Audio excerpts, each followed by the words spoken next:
একটু পর বিশ্ব নবী সবার দিকে তাকিয়ে জিজ্ঞাসা করলেন, তোমরা কি জানো মানুষ মারা যাওয়ার পর তার আত্মার কি হয়? তখন সবাই খুব আগ্রহ নিয়ে নবীজিকে বললেন, ইয়া রাসূলুল্লাহ, আমাদেরকে বলুন, আমরা শুনতে চাই। সাহাবীদের কথা শুনে নবীজি একটু চুপ করে থাকলেন। সকল সাহাবীরা নবীজির কাছে এসে ঘিরে বসলেন। মৃত্যুর পর আত্মার কি হয় এই তথ্য তাদের জানা ছিল না। এখন সেটা স্বয়ং নবীজির মুখ থেকে শুনবেন। কত বড় সৌভাগ্য! তাই শোনার জন্য সবাই অধীর আগ্রহ নিয়ে অপেক্ষা করছেন। নবীজি একবার কবরের দিকে তাকিয়ে মাথাটা তুলে আকাশের দিকে তাকালেন। তারপর তিনি গল্পের মতো করে বলতে শুরু করলেন।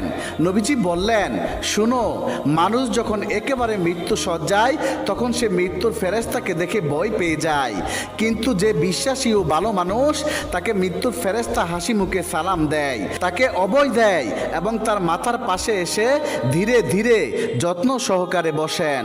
তারপর মৃতপ্রায় মানুষের দিকে তাকিয়ে বলেন, হে পবিত্র আত্মা, তুমি তোমার সৃষ্টিকর্তার ক্ষমা ও ভালোবাসা গ্রহণ করো এবং এই দেহ থেকে বের হয়ে আসো।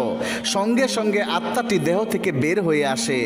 মুমিনের আত্মা যখন দেহ থেকে বের হয়ে আসে তখন সে কোনো ধরনের ব্যথা ও বেদনা অনুভব করে না। নবীজি আরও একটু ভালো করে উদাহরণ দিয়ে বললেন, মনে করো একটি পানির জগ কানায় কানায় পূর্ণ হয়ে যাওয়ার পর উপর থেকে এক ফোঁটা পানি যেমন করে নিঃশব্দে নিচে আসে, ঠিক তেমনি নীরবে ও কষ্ট ছাড়াই আত্মাটি তার দেহ থেকে বের হয়ে আসে। সেই সময় অন্য দুজন ফেরেশতা বেহেশত থেকে সুগন্ধি মাখানো একটা নরম সুতার সাদা চাদর নিয়ে আসেন এবং তার আত্মাটিকে সেই চাদরে আবৃত করে আকাশের দিকে নিয়ে যান। তারা যখন আকাশে পৌঁছান তখন অন্য ফেরেশতারা সেই আত্মাটিকে দেখার জন্য